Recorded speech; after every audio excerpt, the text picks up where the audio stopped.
students spent 3 or 4 years debating how many teeth a horse has. Nobody went out to actually count them, you know.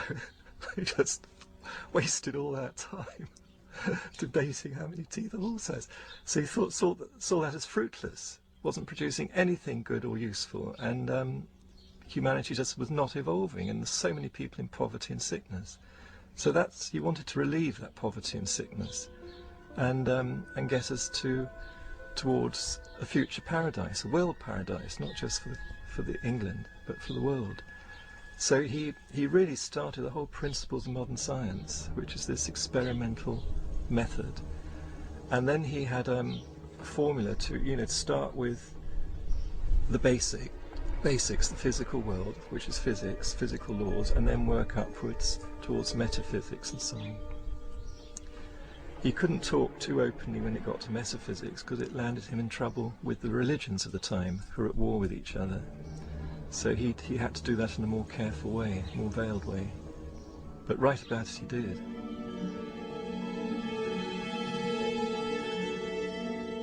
Bacon's metaphysical ideas led him into teachings that would have been condemned by both the Catholic and Protestant churches of his day.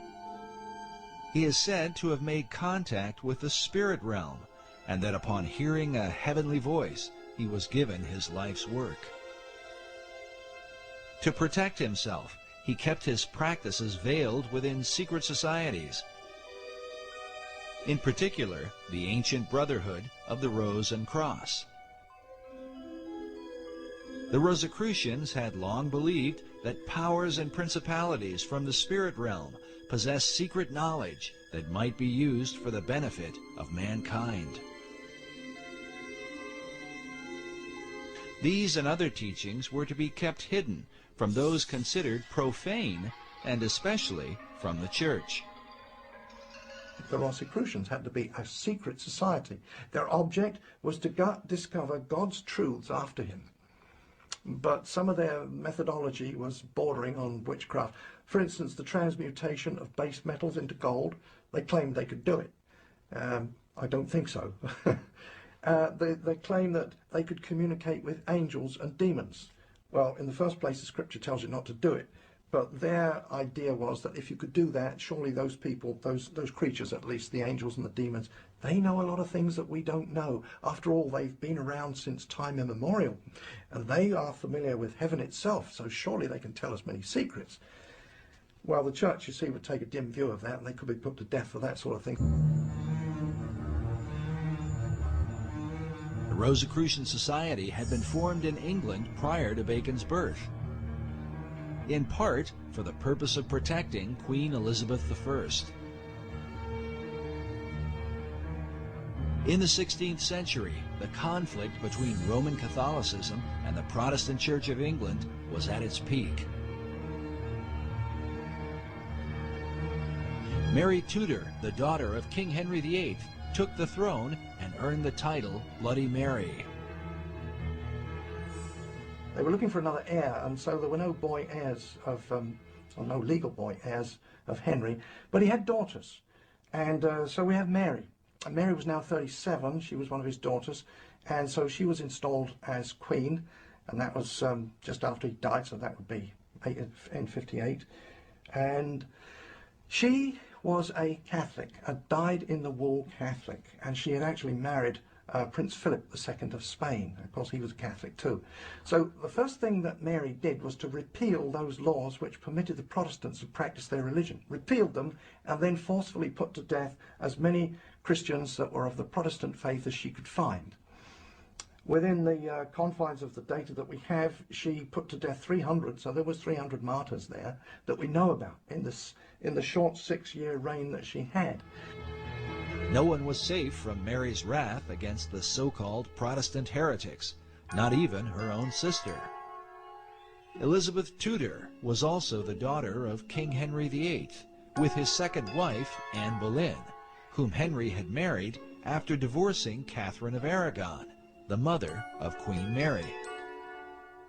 When she was installed as queen, she put her sister Elizabeth I in jail because she was suspected of being a Protestant, so she went to the Tower of London. While imprisoned in the tower, Elizabeth formed a friendship with a mysterious member of the court, a mathematician and mystic named Dr. John Dee.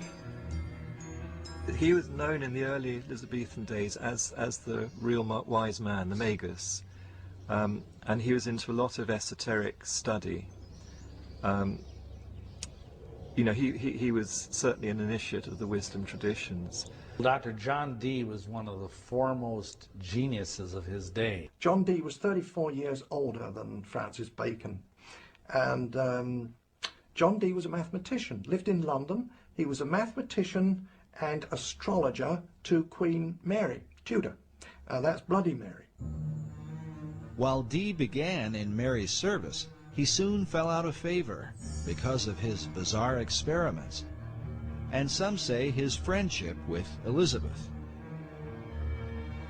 In any case, Dee was imprisoned under suspicion of sorcery, an accusation that would follow him throughout his life, and one that seems not unfounded, considering his system of magic is still practiced by many occultists to this day. One thing that he is most noted for today among occultists is that he and a fellow named Edward Kelly, who was a medium, did magical invocations related to the Book of Enoch to produce an entire, what today is called the Enochian system of magic. And it's this incredibly complex language and alphabet and cubes and magic squares, and it's extremely complex, and it's very, very powerful. In his quest for knowledge, Dee tapped into the powers of the beyond, hoping to learn secrets from the spirit realm. But that's not to say he wasn't trying to communicate with angels. He did. And they can be contacted and talked with. Roughly it means messengers of God. So that's what Dee was trying to do in his own way. But he obviously was too open about it, so in the end he got persecuted for this. But not everyone saw Dee's dabbling as communicating with angels of God. Dee once wrote that he was looked upon as a companion of hellhounds, a caller and a conjurer of wicked and damned spirits. Yet like Bacon, he practiced much of his craft in secret as an active member of the Rosicrucians in England. Some even credit Dee with founding the modern Rosicrucian movement. As such, communing with angelic beings that provide scientific knowledge was a familiar practice. Now, there was a pretty very brief and shady dividing line between what they called scientific knowledge and what we might call outright witchcraft today. It was the demarcation there was very shadowy. This shadowy line was one that Dee crossed many times. Yet for a while, he flourished under the reign of Queen Elizabeth. During this era, some believe that he was a kind of mentor to Sir Francis Bacon. Well, we know from Dee's diary that Bacon made one visit, at least, to Dr. John Dee's home at Mortlake. And when these visits were recorded, Dee was, meaning people had come to talk with Dee and discuss esoteric matters with him and to use his library and so on like that. So we know that that's a historical record we have. Otherwise, it's circumstantial evidence. Bacon clearly knew Dr. John Dee because he was an important person in Queen Elizabeth's court, and Francis Bacon was a courtier. Perhaps the reason for the lack of records in Bacon's relationship with John Dee is that their work was done behind the veil of secret societies. There's always been these secret societies trying to promote learning and raise the level of people's thought and culture to a kinder level and higher level. But mostly they've worked in secret because the church, most of the different churches have been so